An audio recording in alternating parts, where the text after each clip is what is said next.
We're now going to look at workspaces in AutoCAD 2010.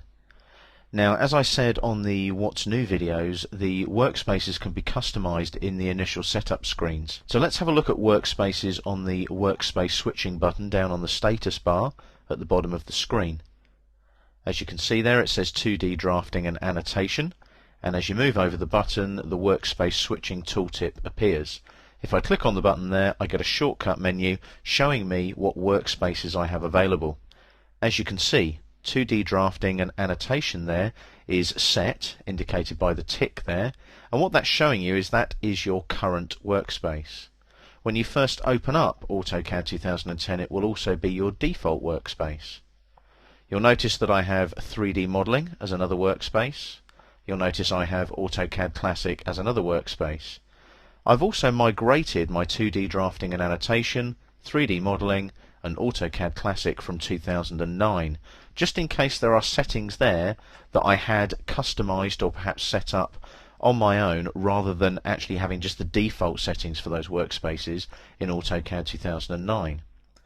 The workspace that you set up in the initial setup screens is there, and that might be an architectural workspace or perhaps an electrical engineering workspace. So as you can see, there are plenty of workspaces to work with. You can also change your settings in your current workspace and save current as. That allows you to create your own workspace. You can also change your workspace settings. You can also customize your workspace in the Customize User Interface screens. We'll cover the Customize User Interface later on in this Quick Start course. Let's have a look now at the workspaces at the top of the list.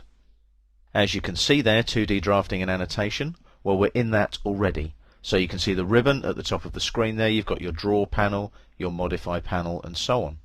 Let's have a look now at 3D modeling. Let's say I want to work in some 3D modeling environments. What I would do is click on 3D modeling like so.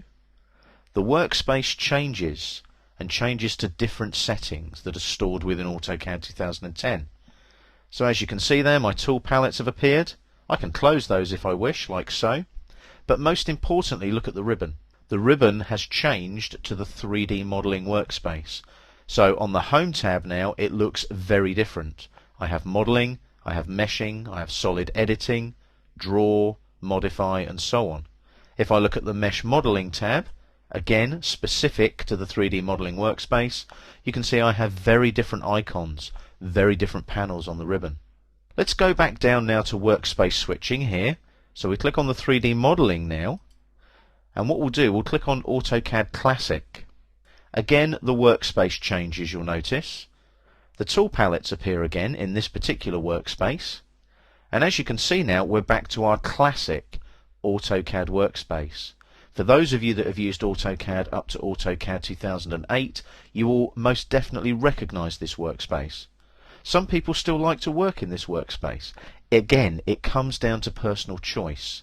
What you've got here though, instead of the ribbon interface, is you've got toolbars. So I'll just close the tool palettes window there for a second. And as you can see over here on the left, we have our draw toolbar. Over here on the right, we have our modify toolbar and our draw order toolbar. You'll notice here, we have a toolbar here as well. That's floating. This is a floating toolbar, and this is your smooth meshing toolbar. I'm going to close that by clicking on the cross, and that disappears, leaving me with a clean AutoCAD Classic workspace to work in. I can go back to my 2D drafting and annotation workspace though, again down to workspace switching like so, 2D drafting and annotation, and that will bring me back to the ribbon interface, which is common to AutoCAD 2009 and AutoCAD 2010.